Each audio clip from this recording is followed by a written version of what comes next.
God. Tayo po'y manalangin. Ama, dalangin po namin patuloy na madakila ka sa aming po mga buhay. We will magnify your name. Not our problems, not our negative situation, but we will magnify the name Jesus. Hallelujah.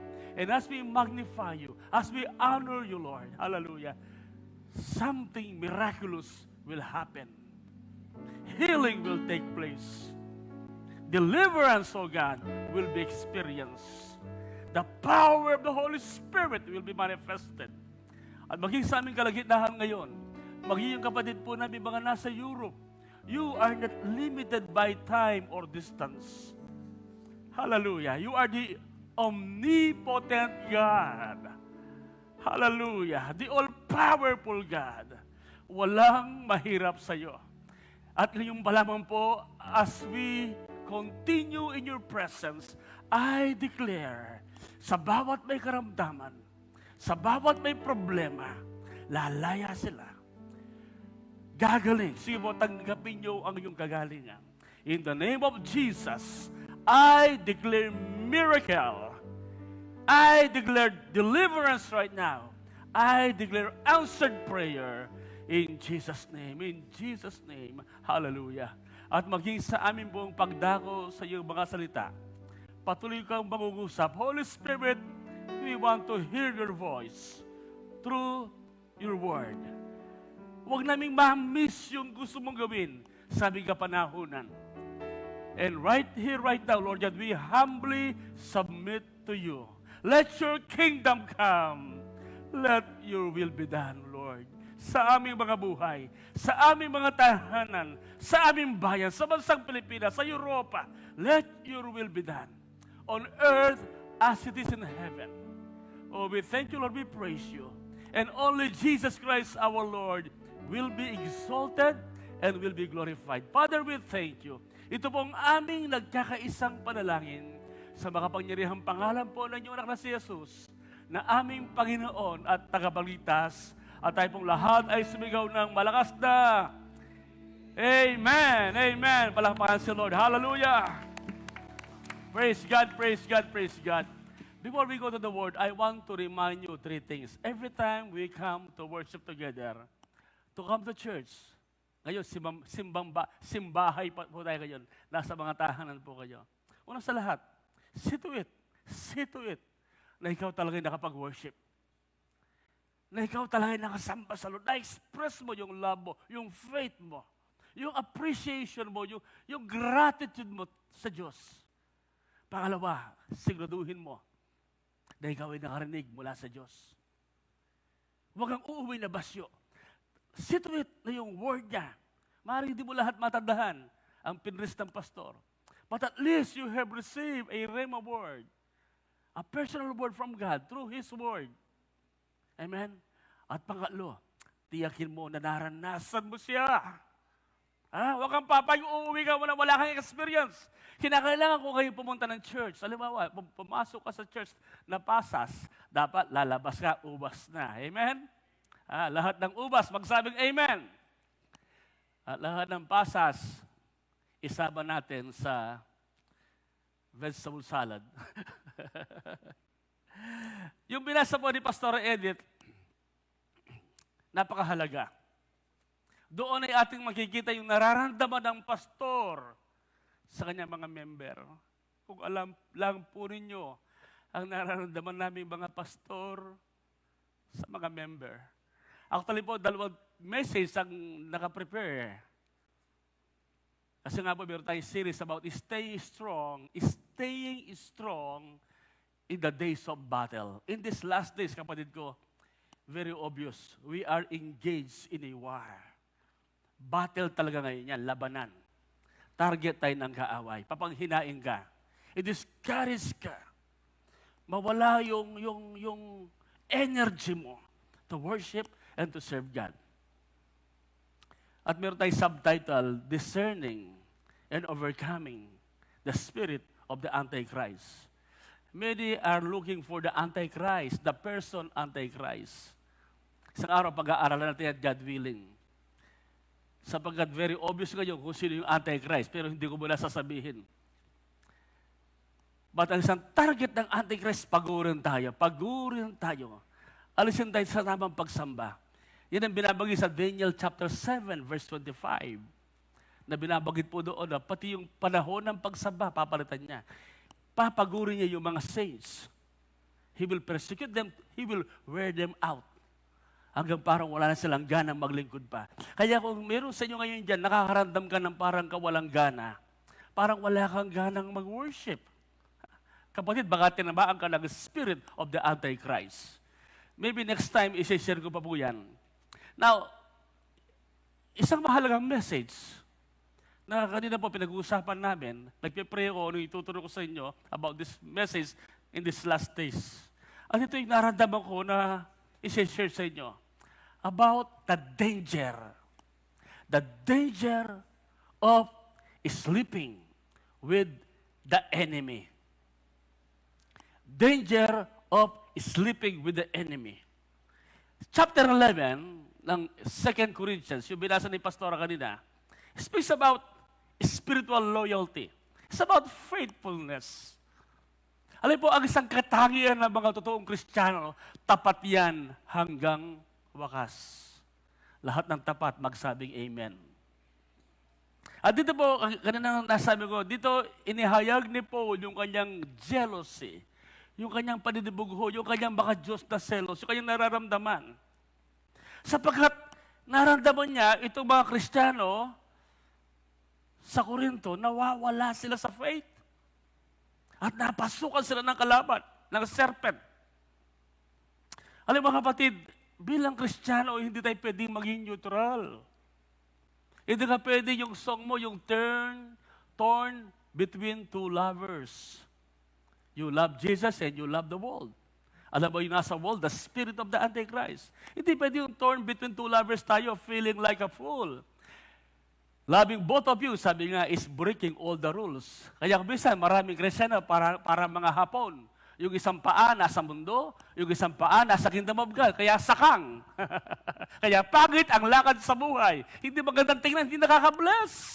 Doble kara. Kaya nga sabi po ng Matthew 12:30, kung hindi kayo kakampigan, sabi ni Jesus, if you are not for me, you are against me. No neutral ground. Kaya dito, si Paul bilang pastor, ayaw niyang mapariwara ang church. Ang nagtutulak sa akin sa message dito is about what's happening right now.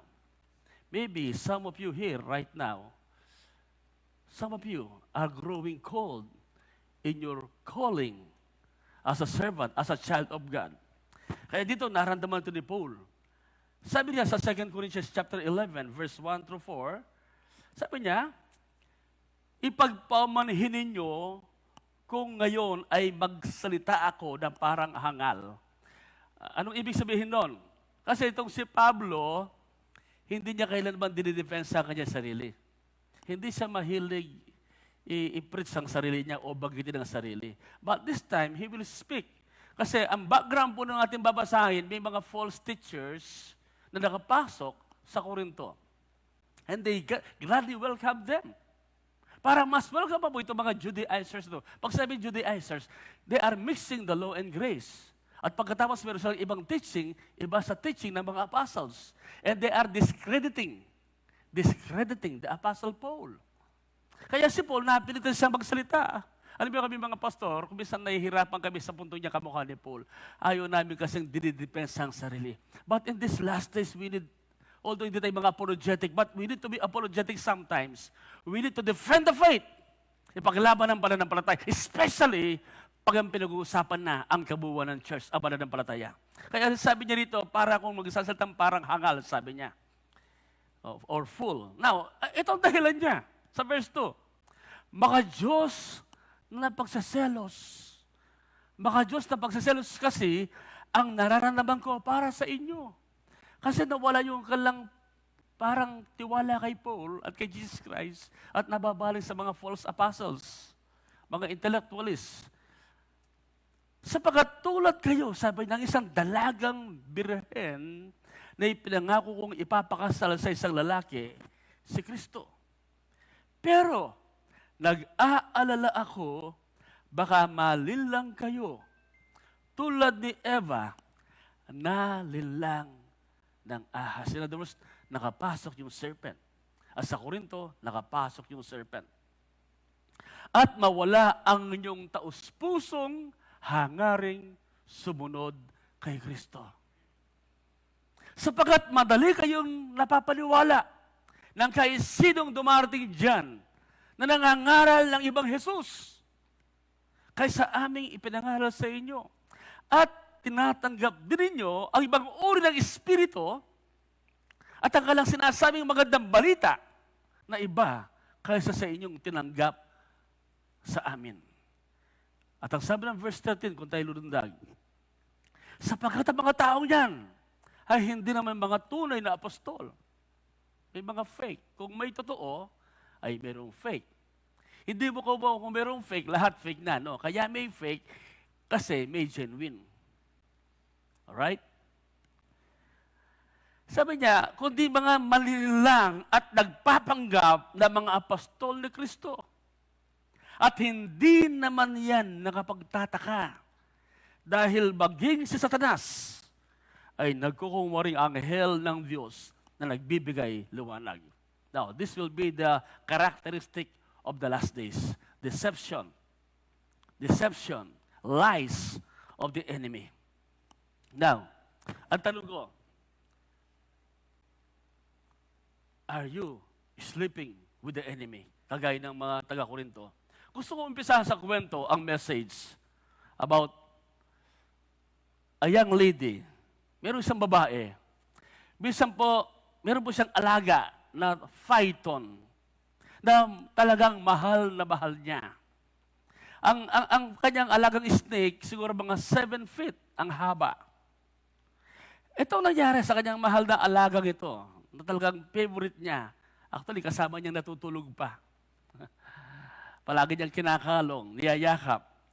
Nalungkot siya sapagkat isang araw, bigla na lang itong tumigil kumain. Tumigil siya kumain.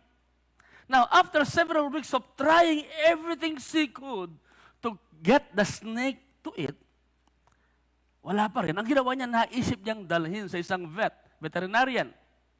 At nang siya nandun na sa harapan ng doktor, pinaliwanag po ng babae yung sitwasyon ng kanyang alagang python. Ito ang tanong ng vet sa kanya. Has your snake been sleeping with you at night or snuggling really close and stretching himself out? Sabi niya, yung bang alaga mong ito, sabi niya, ay kasama mong natutulog paggabi at gustong-gusto niyang sumisiksik sa'yo, parang dumidikit sa'yo, at ini-stress niya yung pahaba. Sabi po ng babae, yes, sabi niya, he's been doing it every day. And it makes me so sad that I can't help him feel better. So araw-araw pala ginagawa yon. Ito ang sagot ng vet. Ma'am, sabi niya, your snake is not sick. Wala pong karamdaman, sakit ang inyong alagang python. Ganun ba? Kung wala siyang sakit, bakit hindi siya kumakain? Sabi po ng babae, he has been preparing to eat you. Sabi niya, nagre-ready siya para kainin ka. He's been sizing you up every day so he knows how big he has to be.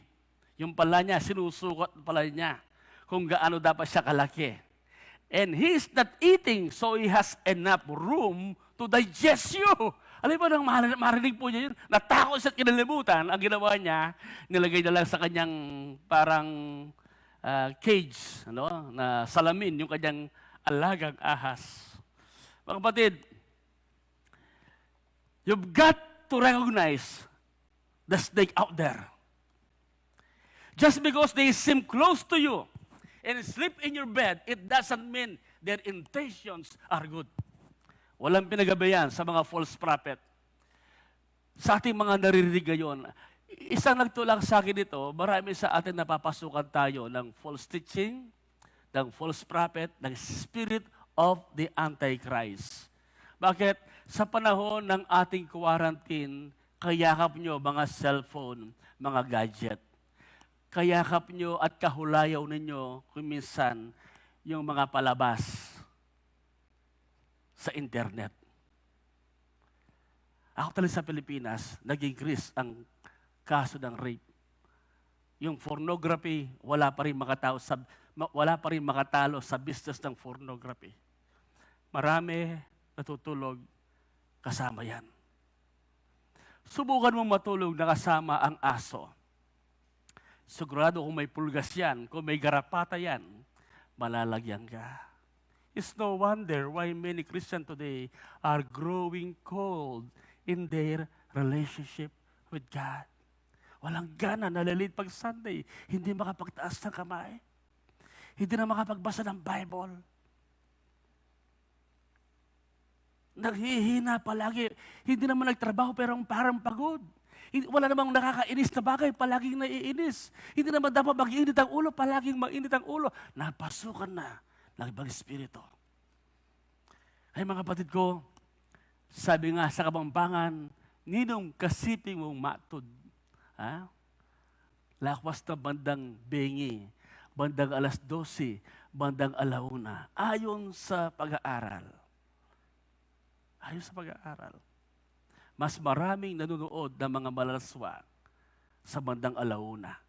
Aliba bandang hating gabi at aliba sa mga ganyang oras, active ang spirit of the Antichrist. Pinapasukan tayo ng malamig, na mabigat na espiritu. Please, magbantay po tayo. Kaya kung minsan, hindi masamang tanungin mo kung minsan ang iyong anak o ang iyong asawa, mahal, saan ka natulog kagabi? Sino ang kahulayaw mo? Are you sleeping with the enemy? Now, throughout the Bible, God is giving us a warning about the danger of sleeping with the enemy or giving the devil a foothold. Alam ba po si Eve, he hung around for a few minutes with the serpent and she lost everything. Alam natin ang kwento. Lot slept, stayed in Sodom, and it cost him the life of his wife. At yung destiny ni Lot, naging pangit. Silang mga naging Moabites. Nag-commit ng incest ang kanyang anak kasi nataho sila, wala ng lalaki. Ang tatay na lang ang sinipingan. The consequence, the tragic consequence. Itong si Joseph, he refused to sleep with Mrs. Potiphar. And Joseph secured his destiny. Ingatan natin kung sino ang ating katabing natutulog. Si Samson! Inawit na Nil Sedaka. Alam niyo pa si Nil Sedaka? Run, Samson, run. The lady barber. Delilah. Run, Samson, run. Delilah's on your way. Anong ginawa ni Samson? Malakas ako, kaya ko yan, hindi ko magkakasala. Natutulog sa kandungan ni Delilah. Pagkagising niya, wala na yung anointing. Wala na yung strength. At binulag siya. At ginawang alipin. David slept with Bathsheba and he invited trouble sa kanyang pamilya. Actually, ito ang kwento na marami ngayon. Demas slept with the enemy and he deserted Paul and lost his passion for the ministry. The church of Thyatira slept with the Jezebel spirit and almost poisoned the whole congregation. Mga kapatid, there is a danger sleeping with the enemy. Tatlong mabilis na punto lang gusto ko i-share sa inyo ngayon. Una, what happens when we sleep with the enemy? Una, kapatid, we need to understand this. Pag ina-allow natin yung false teaching, yung spirit of the world, yung Antichrist, at yung ating pagmamahal sa Panginoon ay nanlalamig, we become unfaithful to Christ. Unfaithful to Christ. Bilang mga Kristiyano, dapat wala sa atin yung ganyang klaseng brand. Dapat faithful tayo. Tapat tayo sa ating kasintahan. Marami sa inyo, ang tingin lang kay Jesus Christ, Savior eh. Ang tingin lang natin kay Jesus Christ, taga-sagot ng prayer natin, taga-heal. Kapatid, our relationship with the Lord Jesus Christ is more than a healer, more than a deliverer, more than a savior. Jesus Christ is our lover, husband. Pansinin niyo yung sabi ni Paul, yung ating binasa kanina. Sabi niya sa verse 2, you need to know, sabi niya, that God's passion, sabi niya, is burning inside me for you. In other words, yung nararamdaman ni Paul, ito ang nararamdaman ng Diyos sa mga mananampalataya. Yung zealous, because God is a jealous God. Kaya nga sabi ng James 4:4, friendship with the world is enmity with God. Masakit ang pagkasabi sa wikang Tagalog. Kayong mga taksil, sabi niya. Ang ginamit ng word ni James, taksil. Kayo mga taksil, sabi niya, hindi ba niyo alam ang pakipagkaibigan sa sanlibutan ay pagiging kaaway ng Diyos? O baka hindi niyo naiintindihan yung sinasabi ng kasulatan na yung Espiritong binigay niya sa atin ay marubdob yung kanyang pagnanasa. So sabi niya, mga taksil, sabi niya. Kaya itong si Paul, naramdaman niya, nagtataksil na ang mga taga-Korinto. Bakit nasabi niya yun? Sabi niya, like a loving father, I pledge your hand in marriage to Christ. Your true bridegroom. Your true bridegroom. I've also promised that I would present his fiancé. Sino yung fiancé niya? With the church. To him as a pure virgin bride. Pure, malinis, virgin. Ang pagkasabi sa wikang Tagalog, ang ganda. Sabi niya, baka Diyos na pagsaselos kasi ang nararamdaman ko para sa inyo. Alam po, ito yung mabuting pastor. Binabantay niya ang church. Hindi ahayaan na mawala ang kalang affection kay Christ at sila maging taksil at hindi maging faithful.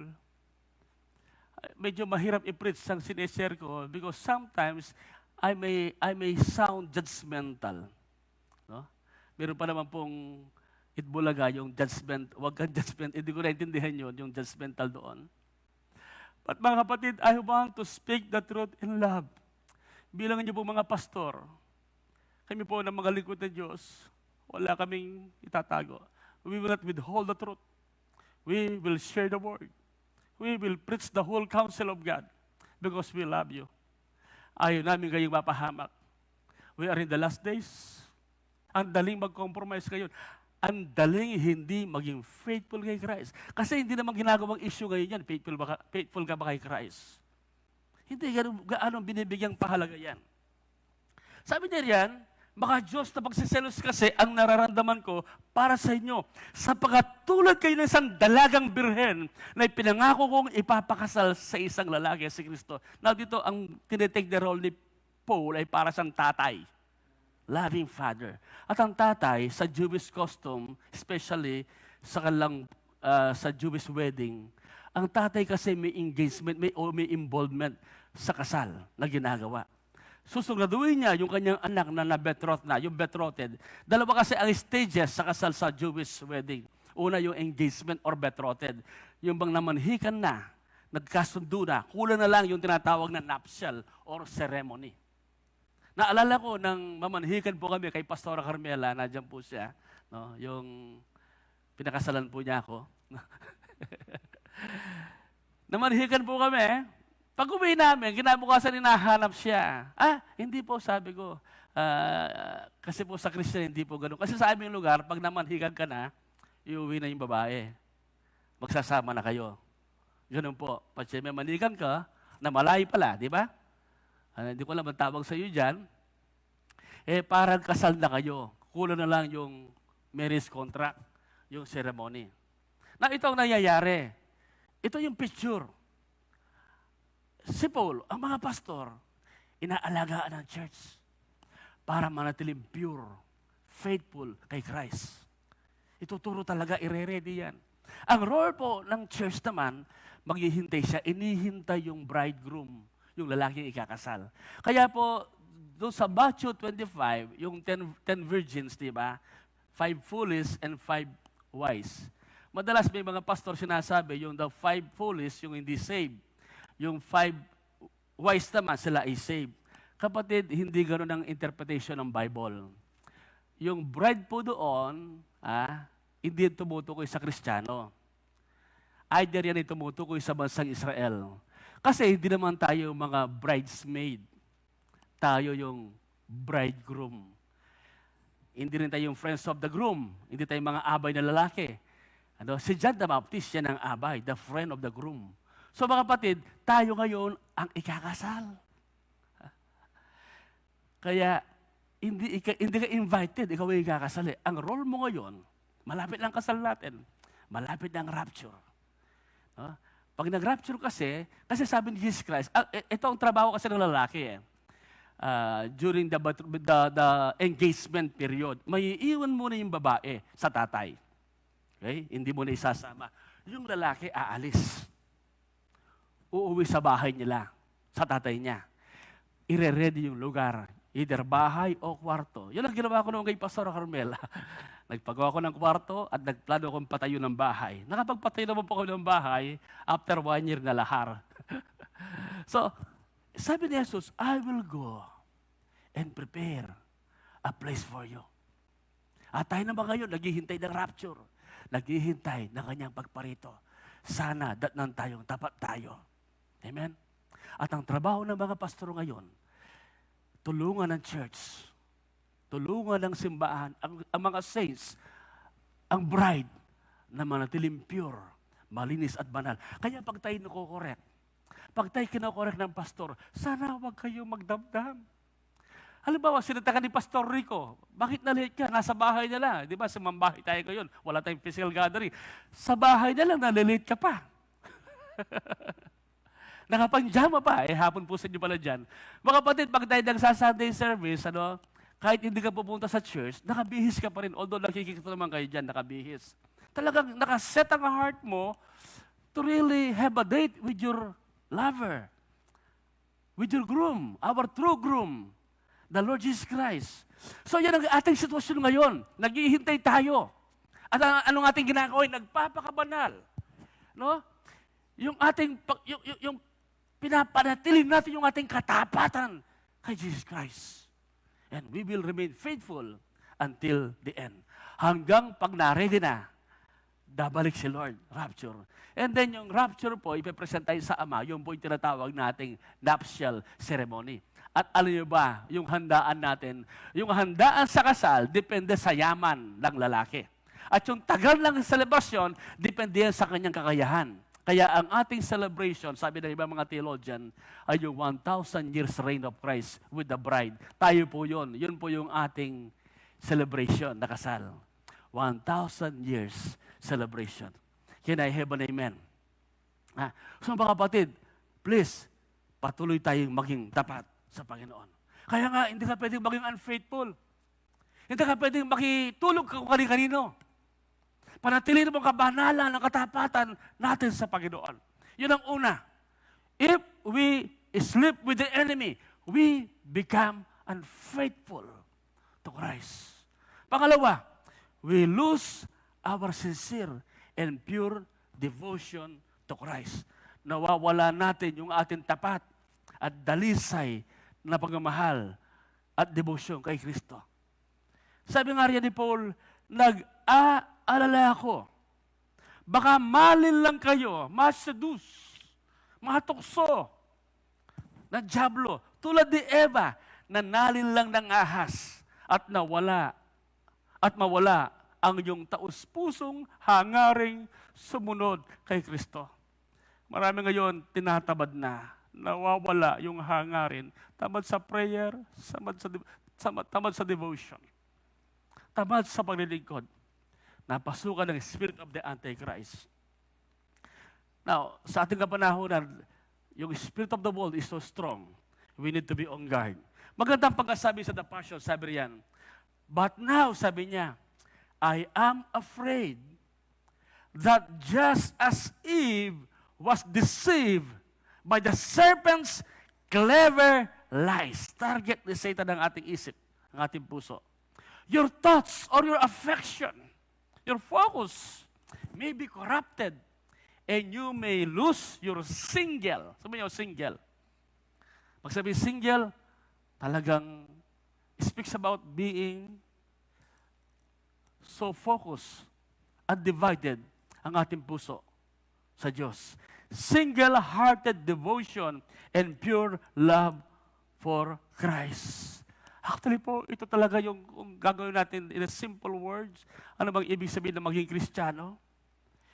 Simple lang po, being supremely in love and loyal, faithful to Jesus Christ. Sabihin niyo, supremely in love, faithful, and loyal to our lover, to Jesus Christ. How can you say you are a Christian if you are not madly in love with the Lord? How can we say we are born again if we are not all out, sold out kay Jesus? Hindi pwedeng half-hearted. Pero nangyari yan sa Corinto na wala yung kailang affection, yung kailang pure devotion kay Jesus Christ. Napasukan sila ng serpent. Actually, hindi yung intention. Paul was deeply concerned for the Corinthian believers because as Eve, kagaya ni Eva, had believed the lies of the serpent. Now, this believer were believing the lies of the false teachers who were leading them away from single-minded devotion to Christ. Alam po, natatakot ako sa ibang mga preaching ngayon. Masyadong nakafocus sa entertainment to make you feel good. Ang iba pala mga teaching na observe ko, mga Buddhist na. Mga Buddhist. Mga teaching na New Age and Illuminati. Kaya kung minsan, nagiging parang professionalism na lang ang Christianity. Wala yung passion. Kaya maraming Kristiyano ngayon mahina, madaling magdamdam, magtampo, pag nare-rebuke. At pag nag-rebuke ka, nagturo ka ng Word of God, sasabihin sa iyo, masyado kayo critical, judgmental. Sapagat ibang teaching ang kumakalat sa mundo ngayon, nakasentro sa ating ego. Dapat successful ka. Dapat masaya ka. Dapat meron kang ganyan. Dapat ganyan ang buhay mo. Yung entitlement mentality. Nawawala na yung pinaka-basic talaga ng Christianity. It's about loving Jesus Christ. Serving Him with all your heart. Yung bang nag-i-enjoy ka mag-sacrifice? Nag-i-enjoy ka tumodo at pag nakikita mo kung kailan tumitin yung sacrifice sa paglilingkod, lalo kang ginaganaan. Pero iba ngayon eh. Iba ngayon ang the kind of Christianity many people are living, expressing. Bago nasabi yan, maraming Christian hindi mo makorek. Hindi mo makorek, aalis ng church. Magagalit sa pastor. Facebook, pakialamero ang pastor na yan.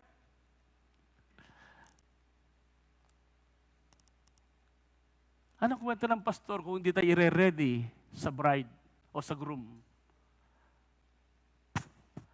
Ewan ko kung unawaan niyo, sinasabi ko. Kaya kung minsan, pag nakapagsimba, Lord, may utang ka na loob sa akin na nagsimba ako at nag-offering pa ako 20 pesos. So, Lord, Kaya okay lang kung nalilate. Okay lang na huwag maglingkod. Kasi maraming Kristiyano ngayon, hindi talaga Lord si Jesus. Sila pa rin ang boss na kanilang sarili. Alam mo, pag nagpakasal ka, nag-asawa ka, alam niyo ni Pastor Carmela, isusuko mo ang iyong karapatan sa lalaki. Nakatali ka sa kanya habang buhay. At ang pinakakaligayahan mo, yung mapatuwa siya. At pag genuine Christian tayo, genuine believer tayo, genuine child of God tayo, ang pinaka-joy mo ngayon, ang pinakakagalakan mo, ay mabigyang tuwa si Yeso Cristo. Hindi yung sarili. Kaya tayo maglilingkod kahit walang bayad, kahit walang love gift, kahit malayo maglalakad ka. Amen ba? Kahit mahirap gagawin mo, kahit walang aircon, magpupuri ka. Kahit hindi inawit yung favorite song mo, magwa-worship ka. Hindi ka patitisod. Bakit? Pure ang devotion mo kay Kristo. Walang halo. Hindi, Lord, sasambahin kita para i-bless mo ako, ha? Walang ganon. Lord, sige, gagawin ko ito. Para, Panginoon, makita talaga magaling ako. Walang ganon. Actually, itong si Eva, I don't have time to read yung Genesis, although nandyan sa ating text, chapter 3, verse 1 through 6. Ang sabi ng Bible, dalil lang. Ibig sabihin niya, nang kainin po ni Eva yung pinagbabawal, walang intention si Eva na saktan ng Diyos. At hindi iniisip ng Eva na siya nagre-rebelde o nagkakasala. Kasi sabi ng Bible, si Eva nalin lang, na-deceive. In other words, napapaniwala siya sa mali. Naakala niya, totoo yun. Now, si Adan naman, disobedient. Alam na ni Adan na bawal at hindi dapat kainin. Kumain pa rin siya. At nandun si Adan, walang ginawa. Na anong punto ko rito? Ito nakakatakot. Ang Espiritu of Antichrist, yung serpent, pag dumarating yan, marami talaga naging biktima lang kamukha ni Eva. Kasi hindi grounded sa Word of God. Wala sa kanya yung original information. At dapat hindi siya nakipagkwentuhan. In-expose niya ang kanyang sarili sa old serpent. Huwag niyo pong i-expose ang yung sarili sa mga false teaching. Sa mga curious lang ako, gusto kong matingnan, gusto kong makita. Kapatid, you are sleeping with the enemy. Pag alam mo na, wag na. Actually, hindi rin maintindihan ni Eva yung sinasabi na pag yung mamatay, hindi niya naintindihan kasi wala pang namamatay noon. Hindi yung sabihin ni Adan na malalaman mong masama at mabuti, para kay Eva, walang masama doon. Okay lang naman yun, malaman mo yung masama at mabuti. At yung para magiging Diyos ka, para kay Eva, okay din yun. Kasi naman, di ba, dapat tayo maging kagaya ng Diyos. Pero iba yung dinadala ni Satan, may what we call subliminal, double meaning. At hindi alam ni Eva, wala sa intention magkasala at magrebelde sa Diyos. Nagawa niya yung kasi nalin lang. At marami sa inyo, hindi mo naman pinlanong magkasala. Hindi mo pinlanong mag-love sa may asawa. Hindi mo pinlano yan. At walang nangarap, isang araw magiging drug addict ako. Hindi mo pinlano yan. Pero bakit nangyayari yan? Seduction, tukso, tricks of the enemy. Ganyang kagaling si Satan, ang Spirit of Antichrist. 6,000 years na siya sa mundong ito, kapatid. Ikaw, ilang days ka pa lang, o years ka pa lang. Kaya nagko-quote din siya ng Bible. Alam niya ang Bible. At marami ngayong mga ngaral, they quote the Bible. At kagaya ng ating pangalawang punto, sa ating third point, ating makikita, iba palang Kristo ang pinipreach. Iba palang gospel ang pinipreach. Ibang espiritu pala ang dala, pero pinaniwalaan nila. Punta na po tayo doon para matapos tayo. Hindi na po ako nagmamadali. Ang goal ko po sa ngayon, mag-preach ng 30 minutes. Total, para ma-absorb natin mabuti ang message. So, anong una? When we sleep with the enemy, we become unfaithful. Ano yung pangalawa? Yung ating devotion nawawala. Single-hearted, pure devotion kay Christ. Nawawala. Kaya marami hindi na nagdi-devotion.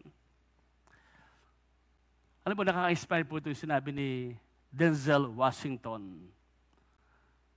One of my favorite actor, Denzel Washington. Sabi niya sa kanyang speech, bago ka daw matulog, yung sleeper mo, mga tsinelas mo, ilagay mo raw sa ilalim ng yung bed, ng yung higaan. Para pagkagising mo daw, ay luluhod ka para kunin ang sleeper mo. Ang punto niya ganito, pagkagising sa umaga, luhod muna. Huwag kang magmadali, luhod muna. Express your gratitude, your worship, your thanks to God. Can I have an amen? Pero marami, pakunwiri lang ang devotion. Napasukan. Kasi napuyat. Hindi na magigising ng maaga. Bakit? Iba ang kasamang natutulog, is sleeping with the enemy. Kapatid, the enemy is sizing you up. And is about to devour you. You are about to lose everything. Kung hindi tayo gigising, papalag sa katotohanan ito. This will be the future feature of the last days, yung magiging kalagayan ng huling panahon. Titindi ang spirit of backsliding. I am not prophesying it, I am against it, but I am warning you. Kung ito, si Pablo na ang pastor, napasukan pa, gifted ang Korinto. They are really gifted with prophecy, tongues, word of wisdom, word of knowledge, signs, wonders, and miracles, and yet, nakapasok yung serpent. Nakapasok yung false prophet. Pangatlo, if we sleep with the enemy, we will lose our discernment and becomes a victim. Wala silang discernment. Ang pinagpipres pala sa pulpito, hindi na totoong lingkod ng Diyos. Ang spiritual pa nag-ooperate, hindi na Holy Spirit. At ang gospel na pinipres nila, ibang gospel na. And that is what is happening right now in the last days. Kaya please, huwag kayo basta-basta nakikinig sa YouTube. Ngayon, sa Facebook ang dami. Please. Amen? Especially, sa kalang preaching, hindi ka na in love kay Jesus Christ? Hindi ka na in love sa Word of God? That's a big question. Pagka nga lang sinasabi, dapat mag-join ka. At pag naninira na sila, sila lang ang magaling. Sila lang yung pastor na pinili ng Diyos. Sila lang yung appointed son of God. Mag-iingat na kayo. Na pag hindi ka member sa kanila, hindi ka saved. Kapatid, hindi ka dinadala kay Jesus Christ. Dinadala ka nila sa kalang sarili. Mga false Christ yan. False gospel ang pinipres nila. Hindi ko mo yung mga songs nila, songs din natin, inaawit natin. Hindi ko mo Bible din na Bible ang gamit. Si Satanas gumagamit ng Bible, si Satanas. Kaya itong mga taga-Korinto, walang discernment. Welcome nila. Basta na dyan, sabi yan. Verse 4. Sapagkat madali kayong napapaniwala. Ay, may Bible. Ay, nagpipreach the Lord din siya. Ay, pastor, nagpipreach the Lord po. Ay, may milagro po na nangyayari. Huwag kayong patangay sa mga ganyan. We are in the last days. Sabi nga ni Jesus sa Matthew 7:21, not everyone who calls to me, Lord, Lord, will enter the kingdom of heaven. Many will say to me on that day, Lord, sabi nila, have we not prophesied, nag-preach in your name, and in your name cast out demons, heal the sick, works, wonders, and miracles? Anong sasabihin ni Jesus? Depart from me. I never knew you. Kaya pag yung nangangaral, sarili ang tinataas, yung loyalty sa kalang organization, hindi kay Christ, mag-iingat na kayo na pag hindi ka nag-member, kasi marami ngayon, ganyan, dapat yung turo ng pastor nila, dapat nakapokus palagi kay Jesus Christ at sa mabuting balita. Sabi riyan, tinatanggap din ninyo ang ibang uri ng espiritu. At ang alang sinasabi, magandang balita na iba kaysa inyong tinanggap sa amin. So itong mga tao ito, hindi na alam, fake Jesus Christ ang tinatanggap. Alam ba, iba ang Jesus natin sa Jesus ng mga saksi. Ang Jesus ng mga saksi, tao lang anghel lang si Jesus. Siya daw si Michael. Iba ang Jesus natin sa INC. Sa kanila, tao lang. Iba ang ating Jesus sa mga Mormons. Sa kanila, si Jesus ay created lang. At ito ang matindi. Iba ang Jesus natin sa mga Muslim. Sa mga Muslim, ang Jesus nila hindi talaga namatay. Naniwala sila na si Jesus umakyat sa langit, kagaya ni Elijah. At ngayon, nakatayo sa tabi ni Allah. At darating daw ang panahon, babalik si Jesus. At bakit babalik? Nasa langit na. Para daw i-correct ang mga Kristiyano. Nandiyan sa kalang Bible yan, sa kalang Quran yan, teaching. Iko-correct daw nila mga Kristiyano ni Jesus na mali ang ating paniwala. And then mag-aasawa ulit si Jesus daw. Ibang Jesus sila. Yung Diyos nila, iba sa Diyos natin. Ang ating Diyos si Yahweh, hindi si Allah. Iba ang Bible nila. Sa mga Mormons naman, si Jesus Christ created the Spirit lang. Hindi siya co-existent with God the Father. Kaya mahalaga, alam natin ang ating pinapaniwalaan. Kaya maaaring ating napapakinggan ibang gospel na. Hindi na totoong gospel, the gospel of the grace of our Lord Jesus Christ. At maaaring ibang espiritu na ang ating napapakinggan. Ang tawag niya, doctrines of demons. Meron doctrines of demons. Ang sabi nga sa 1 Timothy chapter 4, verse 1 and 2, maliwanag ang sinasabi ng Espiritu, ng Holy Spirit, sa mga huling araw ay tatalikuran ng ilan ang pananampalataya. Susunod sila sa mga mapanlinlang na espiritu at mga katuruan ng mga demonyo. Ang teaching ng demonyo parang sa panahon ni Eva. Magandang pakinggan. Malalaman mo. Gnosticism. Magiging matalino ka. You will gain knowledge. Magiging parang Diyos ka. Magiging successful ka. Magiging kagaya ka ng Diyos. Yan ang ibang gospel. Doctrines of demons. Ang mga katuruan ito pinapalaganap ng mga taong sinungaling at may mga manhid na budhi. So gumagamit ang Satan, ang kaaway ng tao to be his mouthpiece para maraming madaya at malinlang. Tandaan niyo ba kapatid, dapat ang ating ebanghelyong naririnig ay yung ebanghelyong original na galing sa mga apostol na nasa Bible. Isang araw, ang dami natin dapat pag-aralan. Ang sabi nga ni Paul, patapos na po ako. Sabi niya, subalit kahit kami o isang anghel, ang iba kasi kumukuha ng authority sa anghel sa kalang mga angel. Mula sa langit ang mangaral sa inyo ng magandang balita na iba sa pinangaral namin sa inyo, parusahan o pakasampain na uwasan ng Diyos. Sinasabi namin ito sa inyo at inuuri ko ngayon, parusahan nawa ng Diyos ang sino mang mangaral sa inyo ng magandang balita na naiiba kaysa tinanggap na ninyo. So mga kapatid, wala silang kamalay-malay, wala na silang discernment.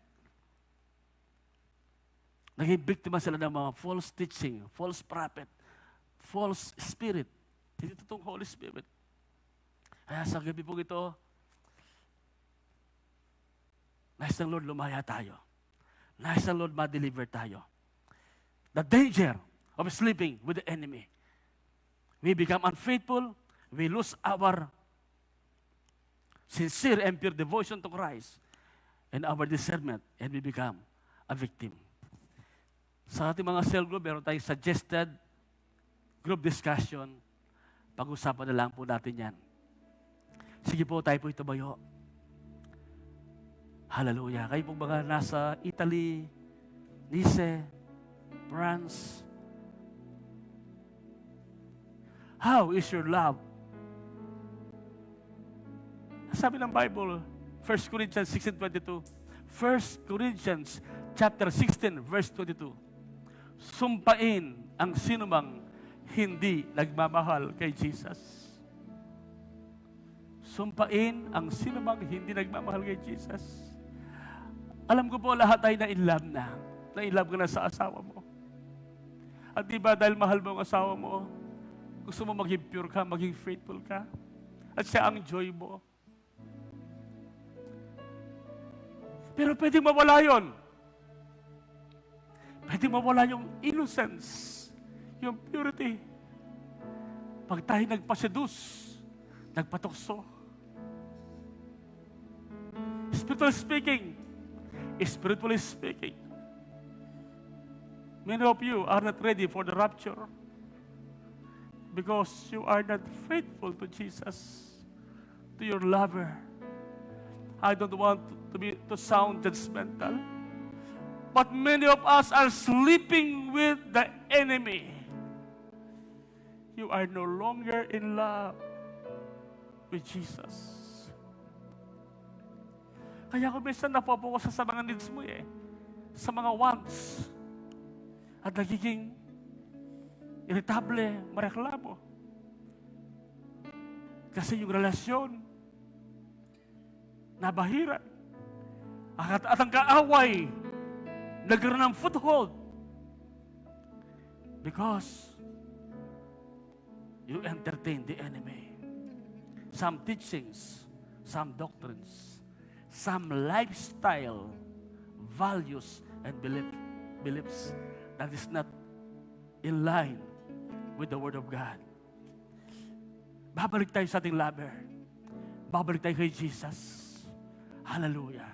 As we sing this song, the servant song, let us express our love to Jesus. Hallelujah. Taas mo yung kamay. And allow the Holy Spirit to bring deliverance and healing sa ating relasyon sa Diyos, kay Jesus. Oh, hallelujah. Oh, my Jesus. Jesus.